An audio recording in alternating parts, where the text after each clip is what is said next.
ঢুকিয়ে নাও, যত তাড়াতাড়ি ঢুকাবে তত তাড়াতাড়ি তোমরা বাঁচবে। এরপরও যদি না ঢোকে বাচ্চাগুলোর জন্য কাফন কিনে রেখে দিও। টার্গেট কিন্তু বাচ্চাদের উপরে।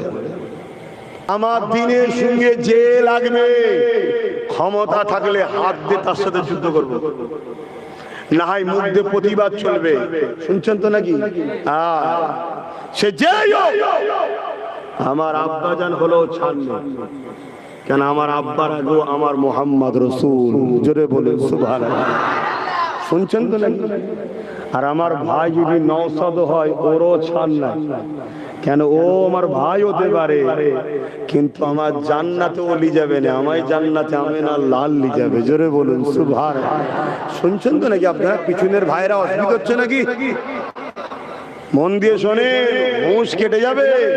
সূরা বাকারা, আচ্ছা কোরআনে যা আছে সত্য না মিথ্যা? কোন একটা জিনিস মিথ্যা আছে কোরআনে? কেউ প্রমাণ করতে পারবে?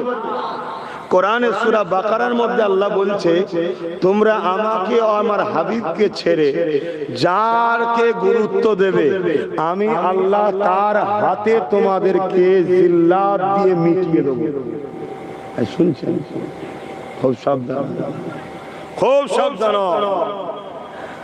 আজ আমি আবার একবার ওপেন বলে আমি আবার কারবালার আলোচনার দিকে যাচ্ছি।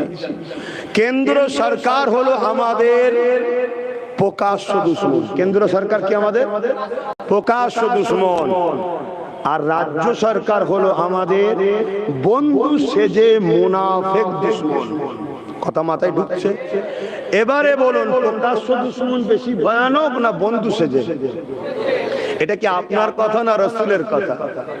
নবী বলেছেন, আমার বড় ভয় হয় আমার উম্মতকে প্রকাশ্য দুশমনরা মিটাতে পারবে না, বন্ধু সুরাতে দুশমন মিটাবে। মাথায় ঢুকিয়ে নাও, যত তাড়াতাড়ি ঢুকাবে তত তাড়াতাড়ি তোমরা বাঁচবে। এরপরও যদি না ঢোকে বাচ্চাগুলোর জন্য কাফন কিনে রেখে দিও। টার্গেট কিন্তু বাচ্চাদের উপরে।